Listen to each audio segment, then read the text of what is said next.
Hello, eighth grade class. This is literature for Thursday, May 7th. We're looking at the second chapter of The Bronze Bow. So again, if you haven't gotten your book yet or the packets, the folder full of materials, stop by school and get that. Or if you haven't read chapter 2 and taken the quiz on it, hold off and do that before you watch the video. Let me set this up.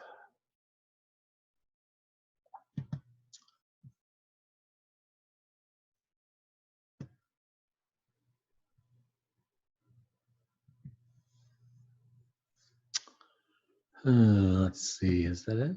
Yeah. Okay. So the first question says, why has Ebol come?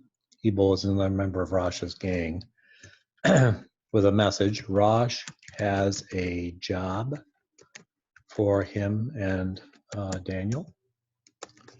What does Rosh want? He wants them, to attack the pack train. It's coming through. Not like a, train kind of train, but group of people. What are they to take from the train? The slave. What does Ebol say about Joel and Thace? He says, get rid of them. They'll be in the way. Why does Joel want to stay? He wants to see Rosh. Why does Daniel insist that they leave? Because there's going to be trouble. He doesn't want them to get involved.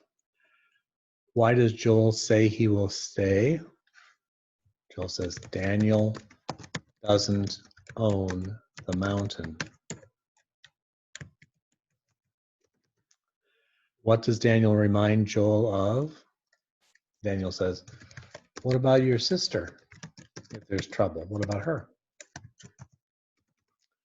Why does Daniel change his mind about them staying? It's too late for them to leave. What does Daniel say when Ebol objects? Daniel says, I'll vouch for them. He'll take responsibility for them being there. How long has Daniel been allowed on raids? Only just recently. Probably wasn't old enough yet. He has been on the mountain for 5 years, we said yesterday, but he was only 13 when he first arrived. Why are the guards wary? This place has a bad reputation. There's been trouble here before, probably from Rosh's gang. Just a little bit. Why is Daniel disappointed with his target? He's fat, so he probably won't be much of a challenge. We'll put not a challenge. How was Joel injured in the raid? He got kicked by a mule. What makes Daniel question Rosh's choice? This slave could be dangerous. Among other things, he's big. Why is Rosh angry with Daniel? Because he brought Joel. Oops.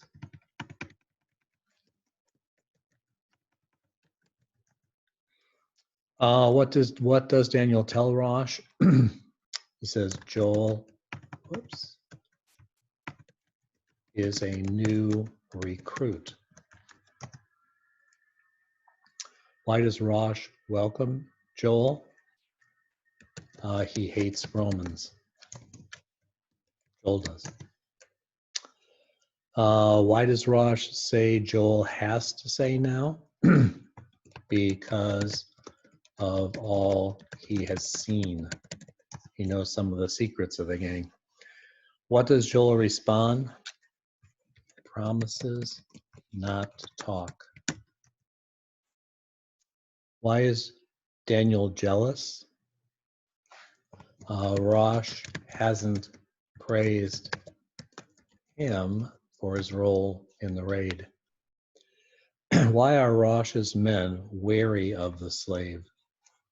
Big and dangerous looking. What do they guess when the slave is unresponsive? He might be deaf and dumb. Not dumb as in stupid, but dumb as in can't talk. Excuse me. Why does Daniel volunteer to take the slave?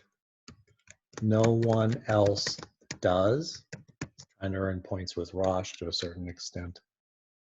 What brief salute passes between Joel and Daniel? The way they wave goodbye. What impresses Daniel about Thace? Her beauty and grace. She moves very gracefully, and she's pretty. Why had Daniel taken charge of the slave? To get Rosh's attention. Again, Rosh hadn't praised him for his part in the raid. What do they name the slave? Because of his size and strength, Samson. What role does Daniel realize he has taken on? He will be Samson's keeper. What first service does Daniel perform for Samson? Gets him food and water. What does Rosh order next? To get rid of Samson's chains. Why do some of Rosh's men object? Samson could harm them if they set him free. What does Rosh order to relieve their fears? They will use guards. How long will this take to get the chains off? Half the night. Why does Daniel talk to Samson? To help himself stay awake while he's working on getting the chains off. Remember, he's the blacksmith. Where would Samson have ended up if the train had gotten where it was going? The Roman galleys. Ooh, boy, wrong keys. Meaning he would have become like one of the slaves that rows the boats for the Romans. What is the one thing Rosh requires? For his gang, you have to hate and be willing to fight Romans. You have to hate the Romans and be willing to fight them when it comes to that. What does Daniel use to finish the job? A chisel and mallet, like a hammer. What's Samson's reaction to being set free? He kneels at Daniel's feet. What does Daniel say to him then? Get up. Rosh has freed you. Because it was Rosh's order. But it's actually, of course, from Samson's point of view, Daniel is the one who freed him from his chains. What does Daniel do next? He goes to sleep. What is he too tired to wonder as he goes to sleep? Why he's not afraid of Samson. Of course, at this point, Samson would do just about anything for him. Okay, so we'll be looking to read chapter 3 for Monday. Okay, we won't have class on Friday, so I'll look to read chapter 3 for Monday. And we will see you again then.